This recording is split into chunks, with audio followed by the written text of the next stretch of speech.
were both there. You guys covered that. And then you also covered the one video that was released by them, and that you guys thought it might be like just a balloon, maybe a drone. And then I proposed to Rex over at Leak Project, who I have an upcoming stream with tomorrow morning. But if you've seen his work with the guy out of LA and these dragon drones, it kind of looked like a dragon drone to me. And I'm going to see what he has to say about that tomorrow. Have you ever heard of the dragon drones? And what are your thoughts on last night's or yesterday's proceedings? So is the dragon drone a metallic sphere looking kind of a drone? It comes in a sphere? Yeah, it is. And then the guy, he gets like the extreme high resolution caption frames per second or whatever, and that they move really fast off the coast. And that I would have liked to see it stop. I would have liked to see that sphere stop, take a right angle turn, just do something a little bit less mundane instead of like looking at it's going with the wind. Some people are saying that can't be a drone. Drones don't move that fast. Well, in the wind. Well, it depends on how fast the wind's blowing, for one. So some people are saying it's moving too fast to be a drone. Well, what if the wind is 80 miles an hour? I don't know. What was it clocked at, this thing? Do we have the speed? Was it like? So I kind of had that initial thought too, but then it goes back a few days ago or a week ago, the Pentagon announcing that the Chinese spy balloon, before it got shot down, they actually had it recorded where it was doing figure eights over a couple of the military sites. Doing figure eights, so that like roll over these things, they do have different bits of propulsion on them too. And like you were saying, the wind quite possibly could have been just a balloon, right? Or just their latest drone or something like bunk. Why did they share this video anyway? Because it was concluded that they couldn't conclude what it was. So why even bother sharing it? Why even bother having, it's just, there's not much going on there. An unidentified aerial phenomenon, an unidentified flying object. Where did dragon drone come from? Since we released those Tictocs is whatever this thing is, right? So it's a diversion. Is probably the point. Where did the name come from? Go ahead. The dragon? Yeah. Where did the actual name for dragon drone come from? Like, why is it dragon drone? Okay. Yeah, so I was wondering the same thing. So that's what got my attention. You say metallic sphere, it's not as interesting, but you say dragon drone, I'm all in. All right, so it comes because it's more like they move like dragonflies, I guess is what it is. I'll load up one of Rex's interviews with this guy and find the spot where they're describing it for all of you, I guess, because you haven't seen it, and it'd be helpful for the viewers, no doubt. But while I get that ready, I'll take a couple minutes. Maya, do you want to maybe first start talking about some of the propulsion stuff that you were going to describe with the cousins, because you actually are heavily involved with real science of these alternative anti-gravitic propulsion stuff. And what are your thoughts on all of the different declassified stuff and where our current government military capability really is? Well, let me put it this way. Thomas Townsend Brown was doing this in the 60s, and the notes from his 3 of 4 total notebooks, the third one is missing apparently, but his family has taken his notes and digitized them so they're in actual text, which means they're readable. They still haven't done notebook number 4 yet, but it's coming.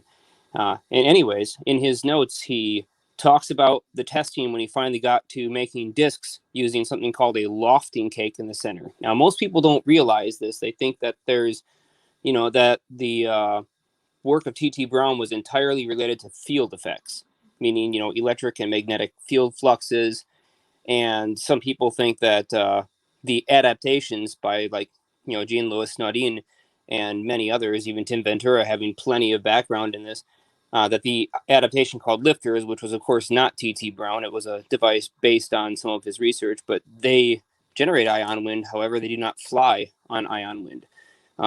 It's a very interesting thing. All I can tell you though is that it's been around since the 60s, and there's even talk of various people all the way back in like 1903 and 1915 that had flying machines operating by radio equipment.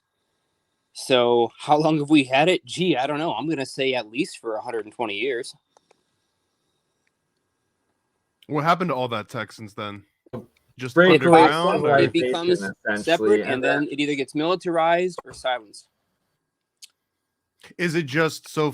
Do the resources required put it out of reach for a common person, or is it the knowledge about how to apply it that puts it out of reach? Well, let's put it. I mean, put it in this context. If you're there, the year is 1903. What resources do you have available? Because these guys who are building this stuff all started out as like garage inventors, and some of them formed clubs. Like there was the Senora Aero Club. We get really interesting stuff by like Rhoda called Aeroblies Teak, which is a dirigible shaped metal frame made of steel rebar, and he would put a couple pieces of equipment inside along with a little battery pack, and that was just to kind of keep it stable. And he said he could fly this heavy thing up. It weighs like 100 pounds. He could fly this thing straight up and keep it hovering at an exact altitude of between 200 to 700 feet, and he was powering it from some ground-based transmitter. And there's a patent showing how one of the adaptations of his device works. But he's like, this thing will lock itself into space 3-dimensionally. Isn't it that horizontally? And then he says, but I can use air screws on it, which he meant literal air screws, very much like the Victor Schomburg impeller. The sort of shell-shaped one. Well, he had those types of air screw drives on this craft, so he could actually move it around. But he's like, yeah, once you lock it in place, it just stays there against the wind. Nothing really moves it. Like, okay, this is a really interesting effect. It makes me think there's probably some kind of electrodynamic or even magnetic nuclear orientation field linking with all the surrounding matter in order for it to hold itself in place, but not be so affected by the air current, since the mass of that air current is so much less than, say, all the ground and the entirety of all matter on Earth. Could you just run like a Kickstarter on something like this, or would it get shut down? Well, I'm already building. I'm already building stuff that operates on similar principles, but I'm not trying to do a ground. Well, I mean, like putting together like a DIY kit so that like grandma can order one for little Timmy on his 12th birthday. Oh, we'd love that's to. the goal. That's But the that's goal, a long ways Tom. away. Don't worry. Like 2 years for In my mind, that's the goal. I mean, you take Jeremiah to come like pick me up and hopefully just beam me up. Who knows? But yeah, wouldn't that be? Go to Hawaii and puff one with the cousins, brothers on a mountain, and it'll all be legal in America then, like it is in Canada here now, right? So it's not even legal in Hawaii, only for medicinal. It's crazy. But really? anyway, Hawaii should have been the first in the United States to legalize for recreational and medical. Come on, they're the number export at one point. Our island was the number one exporter. Yeah, Maui Wowie, right? Mm-hmm. Yeah, right. Maui Wowie, like my parents' generation, like Maui Wowie. If you to the old timers, like you mentioned pot, like one of two strains they're gonna say is Maui Wowie or like Acapulco Gold is another one. Maybe some skunk number 5, AK-47. See, so that's crazy. But they did. The government has shut down over 5,000 energy patents due to national security. So, we put that out in our documentary. We looked it up. There's over 5,000 patents that have been suppressed from the public because of national security.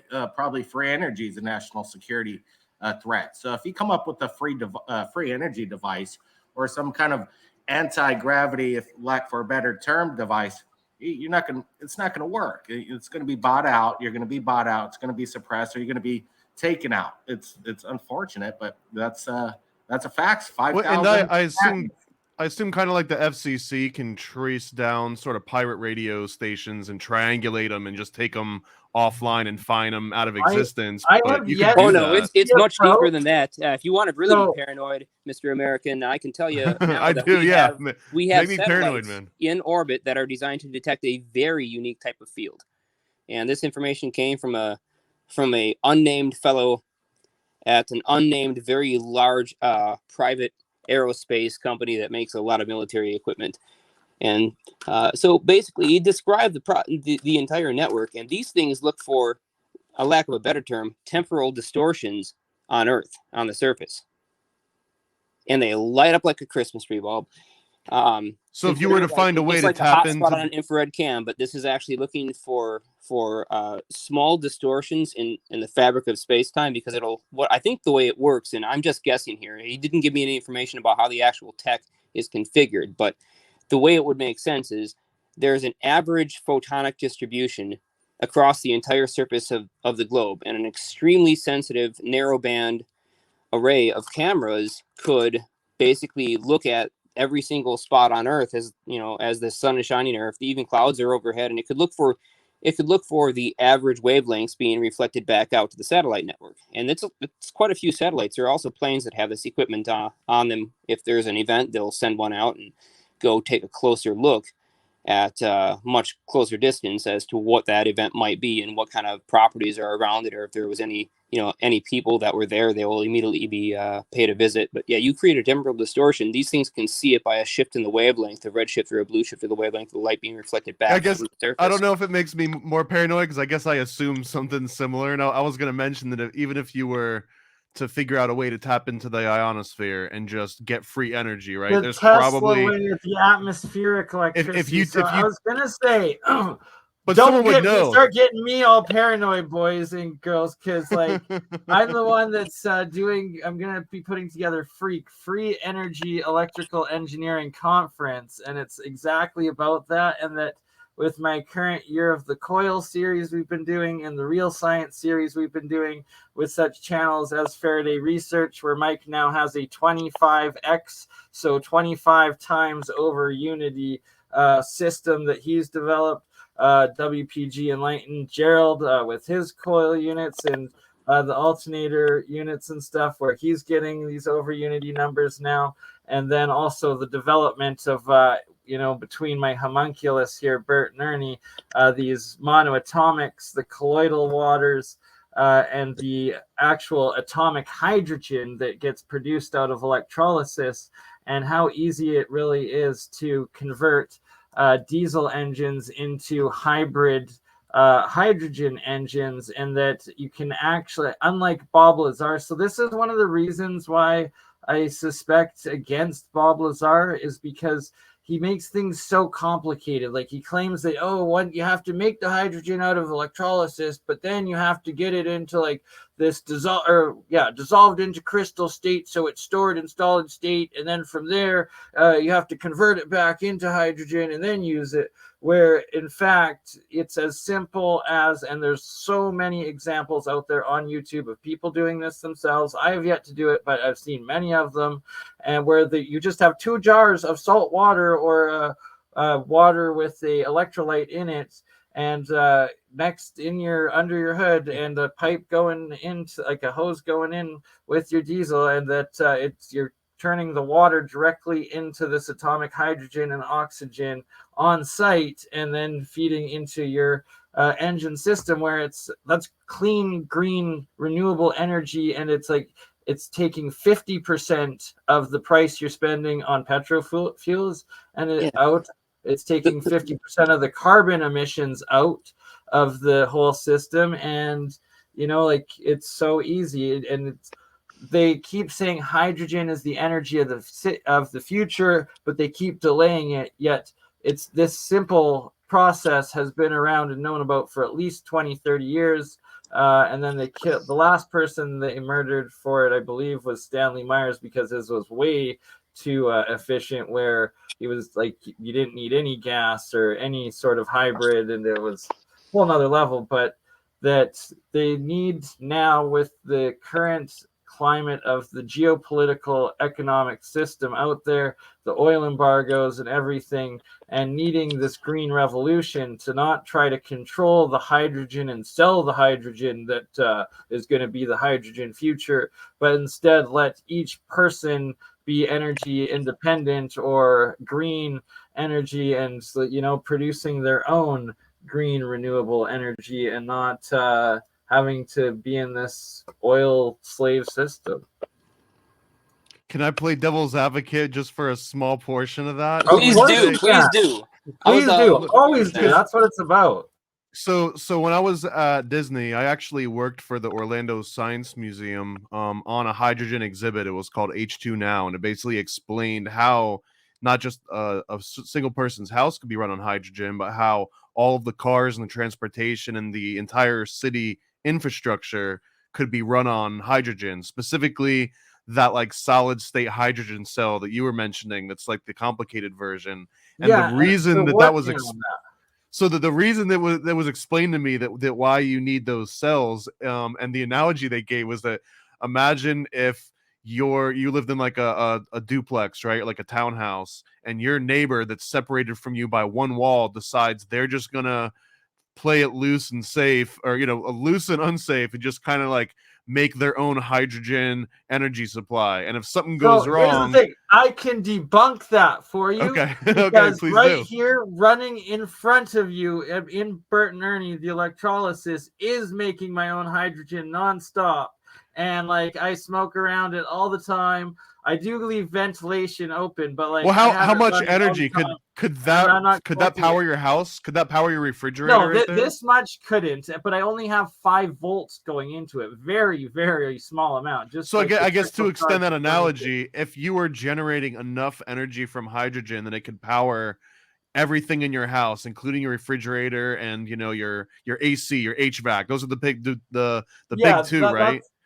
So if you could run, and your water heater, if you could run your water heater, your HVAC, and everything else, essentially, you would need enough hydrogen production that it would maybe become an issue where if you exploded, it wouldn't just take you out, you'd take your neighbors out too. We've got this thing on the Big Island of Hawaii called the Puna Geothermal, and it's an energy plant based on harvesting the energy from the largest active volcano on Earth, and the Kilauea. So geothermal energy. I love geothermal. It's a very good renewable. But the problem is with our plant, it could supply up to 40 gigawatts of power that would supply the whole state. But the electric company here in Hawaii makes them moderate the power output that they could give to the state because they don't want to go out of business, even though they could pretty much give it to the whole state off this one plant right here on the Big Island. But the electric company is not allowing them to put out their massive. They're only allowed to put out 20% of their power that they collect.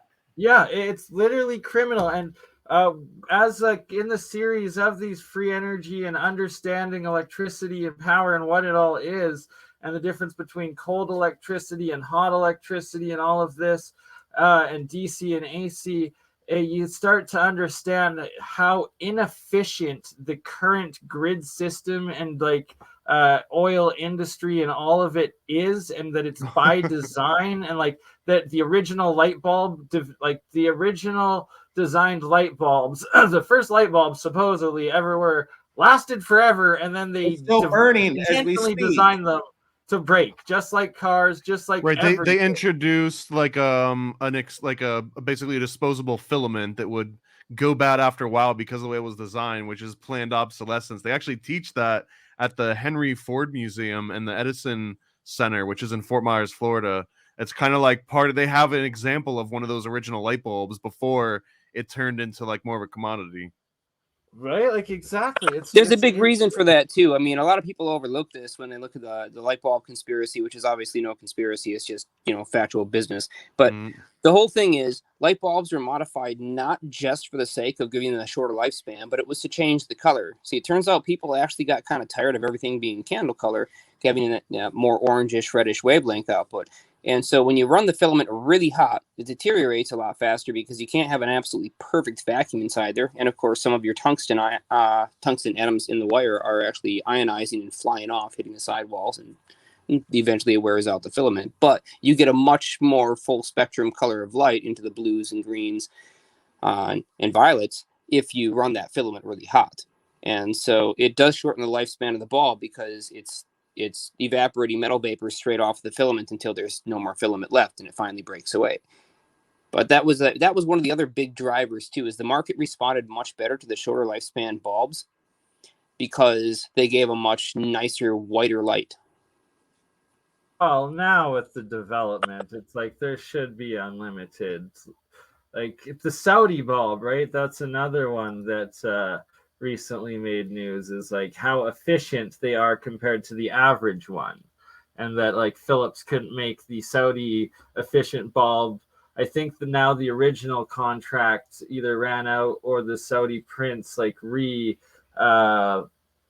did the patent for it, or leased the patent or whatnot now. So they are marketing the Saudi bulb that lasts forever and gives you this perfect bright white light and never needs to be replaced or exponentially less, and it's so energy efficient and all of this. And it's like, we've had this sort of technology since the beginning and understanding since the beginning, but they've always designed it to be as inefficient as possible, while at the same time being a half-ass, being like, oh, make sure you turn the lights off, ha ha ha. Meanwhile, wanting you to run everything as long as possible and charge you up as much as possible and break down as much as possible for as often as possible with everything. Oh, hello, Mr. Tim Ventura. Hey. Tim Ventura, we've got Mark Sokol, Falcon Space, we have Liminal, we have Exotic Propulsion, we have Blake and Brent Cousins, Third Phase of the Moon, and we have Thomas, Paranoid American. Welcome, everybody. You know what? What an epic panel discussion right here. Bernie, thank you so much for having us. I hope I'm not over mic'd here. I'm just going by the auto settings. You know what? So Mark was at the Senate UAP hearing. I don't know if he's talked about that yet. You want me to find the link to the video there? Yeah, sure, absolutely. Okay, so yeah, he went down. That was some bullshit. He went there with Jeremy Riss yesterday, right? And so you know. They told me that they were going. I was like, no, I don't know if this is going to work out well. I encouraged it. I was like, you guys do it. And you did. And you put your money where your mouth is. And good on you, Mark. And good on you, Jeremy, if you're watching. And we'll arrange one with Jeremy tomorrow as well with all of you. But I'll let you guys take it away because this is your guys' specific fields. Blake, Brent, Tim, Mark, and Jeremiah. Okay, there we go. So there's two links, right? So, you know, and that's private chat, I guess, but you can rebroadcast those wherever you want. If you want, put those up in the show notes. So they told me they were going down, and I was feeling nervous, right? Because I'm like, okay, you know, they look a little rough around the edges. I was like, dress up. He's like, no, I'm doing the t-shirt. I'm like, okay, are they going to get arrested? You know, but no, so then a friend sends me this photo. I'd completely forgotten about it. I was at work doing my work thing. Friend sends me that photo that's on your screen, and he's like, dude, check this out. I'm like, holy crap. No way.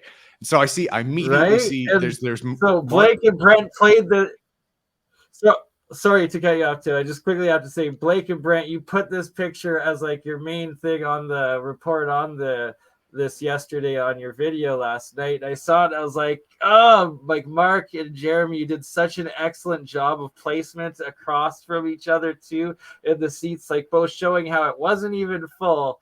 And there you two are, our boots on the ground, the actual two American reporters holding the government accountable. Yeah. Can I get some more context on this? I'm going in completely blind here. So this was the Senate UAP hearing, right? And this was they had announced this, what they called an open closed discussion. I didn't even watch the hearing itself. But it was just kind of like an update on their status. I guess they had two new videos. One of those was obviously an aircraft, and so people were like, okay, this was kind of a non-starter. The whole event was kind of a non-starter. But the cool thing was, again, so Mark from Falcon Space and the AltPropulsion conference went down there. Anybody like Bernie has been at AltPropulsion many times. Anybody who has been at that conference knows Mark, knows his experiments very, very well. everybody knows Jeremy Reese, right? Like alien scientist. He has massive channel, 100,000 subscribers. So they sent me this photo and they're like, okay, here's this hearing, right? And there's Dr. Kirkpatrick, and he was the one who was presenting for a couple of Congress people or a couple of senators. And then right behind him, there's Mark. And then I'm looking and I'm like, wait a minute, is that Aiden? Right? So Aiden is working with Mark in the Falcon Space Labs. And then the person says, oh, and Jeremy's there too. Look over on the right. Oh my God. So that's crazy. And then after the hearing, they sent me this video. They actually went up to Senator Gillibrand and they were telling her about basically their research, right? And so one of Mark's key projects has been, as you know, it's the EPR gravity modification. And he can tell you more about that than I can. But he went up to her and he was talking with her about that. And then Jeremy was also talking about, I believe, Battelle or some of these private industries that he believes like UFO data has been given to. So right, like just epic, like congratulations, guys. Like, yeah, real trudging through the swamps and slow making the clap knows. for the big brass cojones. Was this on like C-SPAN or anything? It was. And this was on like some military defense network channel. And then oh yeah, there was definitely some infosec look guys at watching Jeremy this with and his arms crossed, like not impressed with what they're showing right there. Like, yeah. But making the best of it, right? Like making your guys' presence known and like getting up and talking and stuff. Like it's just, and they only allowed 20 people in there. It wasn't even full, but we got what, 3 or 4 bodies in there. We were like about half the entire public that showed up was represented there by APEC, or 4 people, and yeah, that was it was kind of strange. Like the real excitement happened right afterward. We were after they turned off the C-SPAN live stream, we started talking to both Kirkpatrick. I gave him the business card that I just made with a QR code that takes him straight to our website, showing him different experiments and stuff. So he's talking all this whole time about how important the scientific method is, and here we are, doing scientific method, trying to figure out how these things operate, because they obviously aren't working off of, they're obviously not hot air balloons, and they can't all be. Yeah. Well, and scientific take action, right? And that's what you're doing. Yeah, but I really got the feeling from him that he is not interested in coming to any conclusion other than, dismissal. And the person you really want to talk to is the Senator Gillibrand. And I told her afterwards, I've said, the job that you're doing right now is historic. It's only once in a civilization can something like this come out to the public. You need to realize how important this is. And Senator Gillibrand is actually from New York, so I was thinking of reaching out and inviting her over. She did give out business cards, asked us to reach out. She was much more receptive of ideas than Mr. Kirkpatrick, who seemed that he just wanted to turn he wanted to turn UAPs into SEPs, which means somebody else's problem. And he'll look at any UFO evidence that you bring him as just more work, because his job, he was hired to put this subject to a rest again, similar to Blue Book, and while at the same time giving an aura of doing a professional job. But the person he really needs to shut up is, calm down, is that Senator Gillibrand. So if she's still going to be on this committee that's looking into this, that's probably the person we need to reach out to.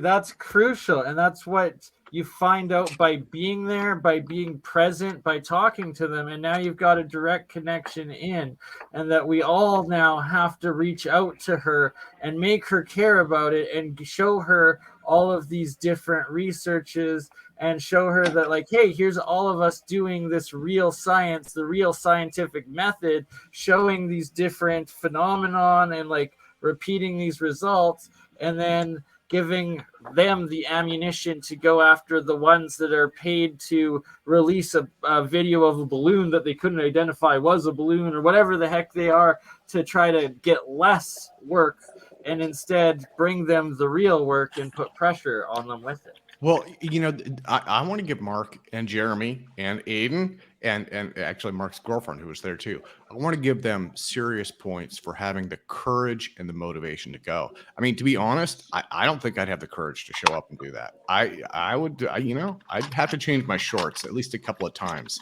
But I mean, they weren't disrespectful. I'll be That's honest right. with Give you. me diaper, yeah. One, right? I'll we have be to perfectly honest with you guys, because this is a small crowd. That really goes to my girlfriend Daria. She wanted to see the Air and Space Museum, and Aiden was really the push to show up at this conference, at this hearing. So if it goes out gets to anyone, the round of applause. Aiden And should that get the 4 round. of you did it this time, and next time we have to have 10. And also, Blake, Brent, do you know what's going on with Stephen Greenier's thing? Is he still planning on stay doing in a this hotel UAP? outside of Washington D.C. They're extremely expensive. You know what's again, Mark? Yeah, great that you showed up along with Jeremy. I'm really appreciated that you guys showed up. It means a lot. We've been to Washington D.C. twice this past year, and we're going to be up there in June. And we also spoke with Congressman Tim Burchett. We're hopefully going to be meeting in person with them up there as well to discuss the subject matter. But I really like when Jeremy was going after Senator Gillibrand to make her aware of the Battelle company and spelling it out for her. You guys were doing great, and she seemed that she was interested in the topic. But then again, these politicians, it's interesting some of the lack of knowledge in this, because everything's so black budget, everything's so compartmentalized. Even these politicians, our president doesn't have access to some of the technologies that's being hidden from us. But yeah, Dr. Greer's event, he did the Disclosure Project in 2000, one of the biggest internet displays in regards to the phenomenon. It was groundbreaking at the time, and he's going to be doing it again this June 12th, and he's going to be giving it away for free. Say what you will about Dr. Greer, he's going to be streaming it live on his YouTube channel, and he's got some whistleblowers that are coming forward. They got 4 terabytes of information, working with our friend Michael Schratt. So it's going to be incredible from what Michael's telling us. I think Eric Hecker coming all the way from Hey, Alaska. I actually gave Michael Schratt about 1 terabyte of that on a Nice. hard drive. Yes, I gave him a lot of that stuff. Yeah. Right, so that's still yet to come, though, right? So it's That was Sean's database, right? Wasn't that? We have to have exactly. Terran That Earthlings was database. Yes, that was Sean Terran Earthlings. He database. did like several. He did like probably 15 years of research to build that up, along with all the stuff that I contributed to it. Him and I back in the day, we had this great idea of making a database for one compiled source of information, and I was there mostly in the beginning, and then after that, he just took it way farther. And shout out to Sean.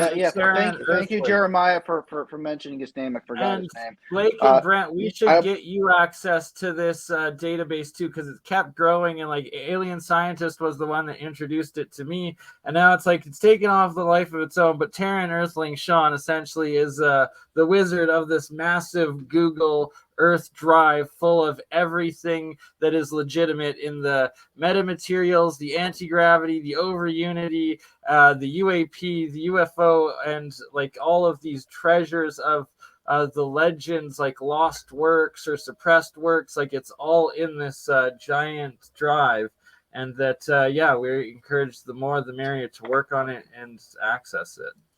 Yeah. Well, Bernie, can I do a shout out for AltPropulsion? I want to get 100% register. Let's get people to register for the conference. We're going to start doing sessions again.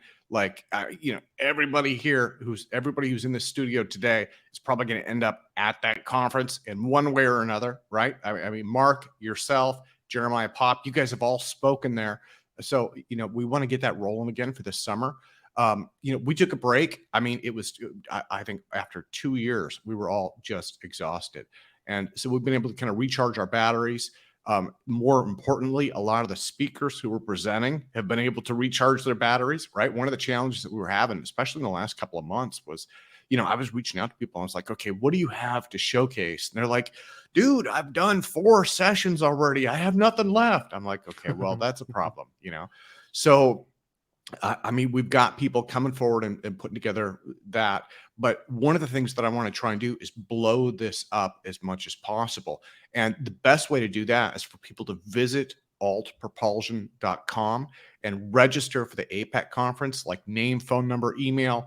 I don't even know if we're asking for phone number, but the idea there is join that mailing list. And the reason why that's secure, right? We're not selling your data or anything like that. That is just our way of keeping track who is involved with it so that we can email everybody.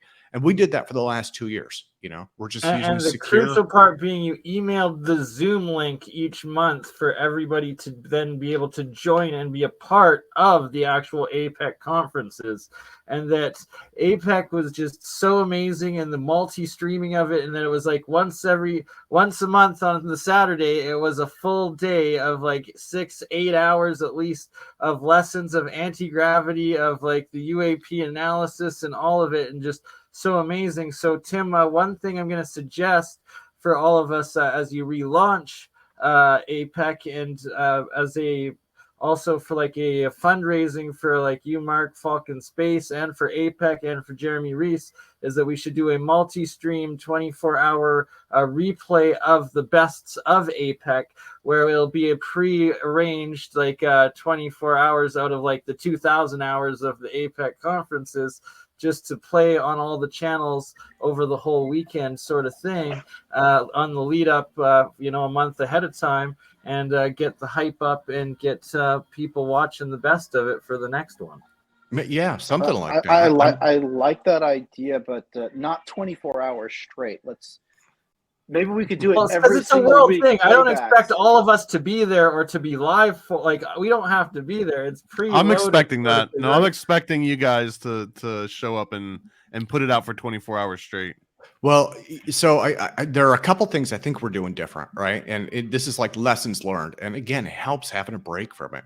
So one of the problems that we had was we would do like a session, and then we would have like an hour of discussion, right? And at first, those first few Apex that we did, that was absolutely critical. But again, we burned people out. And so like after the first year, we do discussion. We have like 2 people who would offer comments for a year. And then I'd just be sitting there and be like, okay, who else has comments, And so I think probably what we want to do is like back-to-back presentations, and then just have the Q&A session, have the comments come after that, because yes, exactly. Very good idea, Tim, right? And that I've been working myself also like on my weekly series or monthly series of structuring them, and then like it's crucial to like flag the comments during the streams and then do a comments section specifically after everyone's presentations and everything. And sorry about Bernie, hold on just a sec. I'll be right back. no worries. And Blake, Brent, if you guys are interested with the APEC or alternate propulsion conferences, they're pretty epic things because we multi-stream them live on Streamyard each month in the past, and but we've been watching them. We watch, those. Right. And so great. it's like we've been encouraging, and I've been bringing in like trying to get as many channels as possible, streaming them. Even at one point, I had Autodidactic Australia, and he was like more of a flat Earth channel, but like it was a huge Australian viewers, so I streamed it to them until they couldn't handle the outer realms and anti-gravity words too many times. But the fact that just the more channels that it streams to, the better. And tomorrow I'm also going to be talking to Rex Bear over at Leak Project again, and probably I've proposed it to him and bring him on to streaming it live too as well, as there's just so many of the same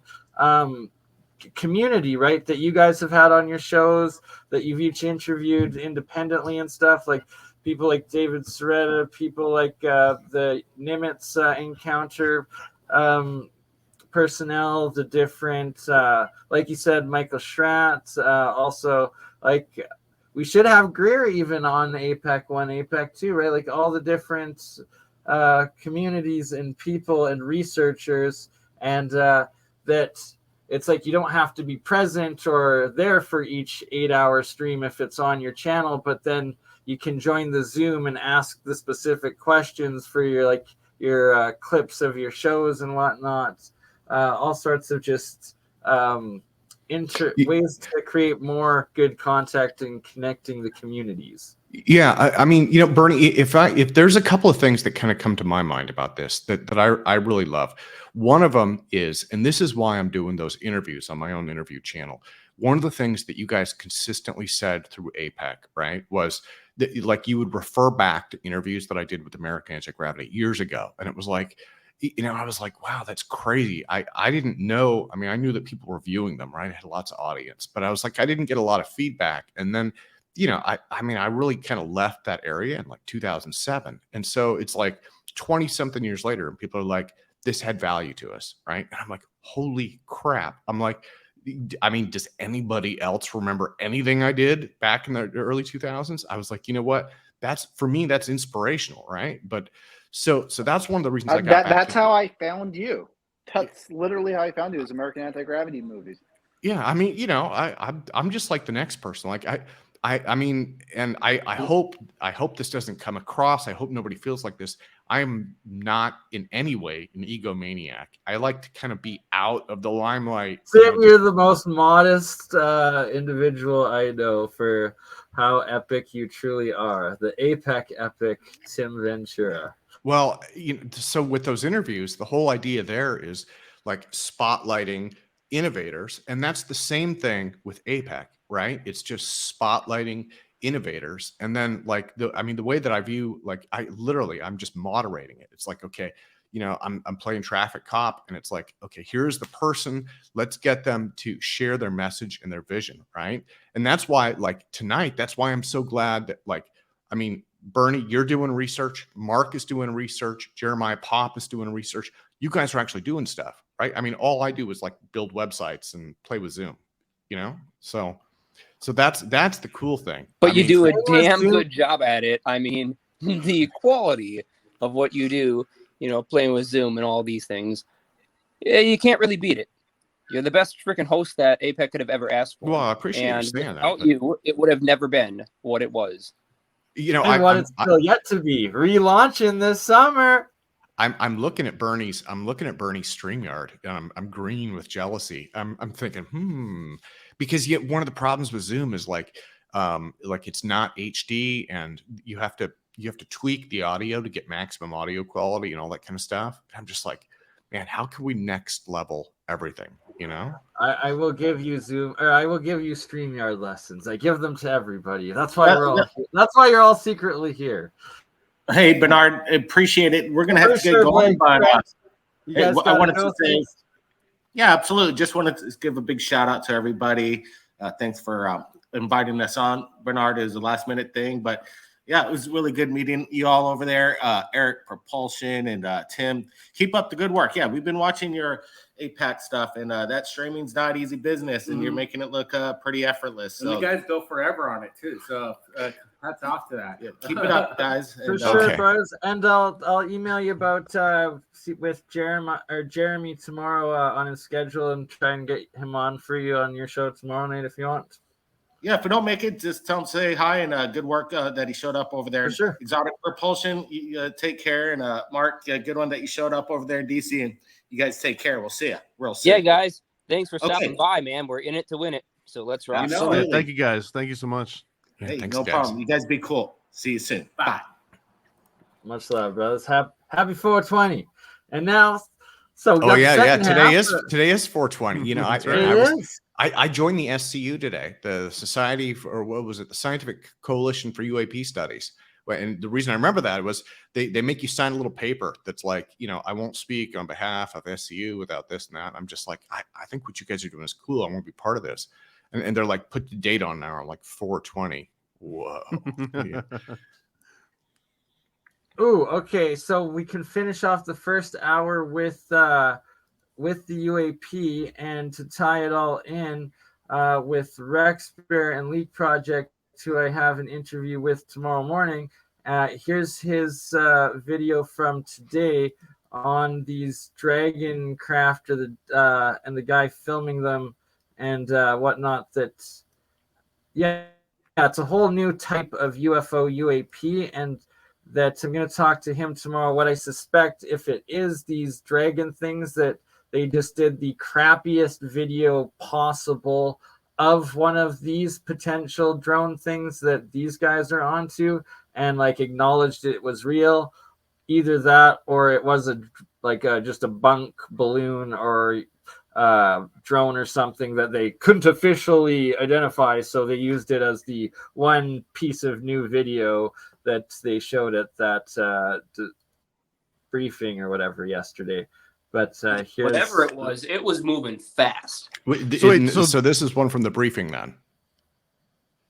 Is that what you're did saying? this video come from that DC briefing? Okay. No, this isn't the video from the DC briefing.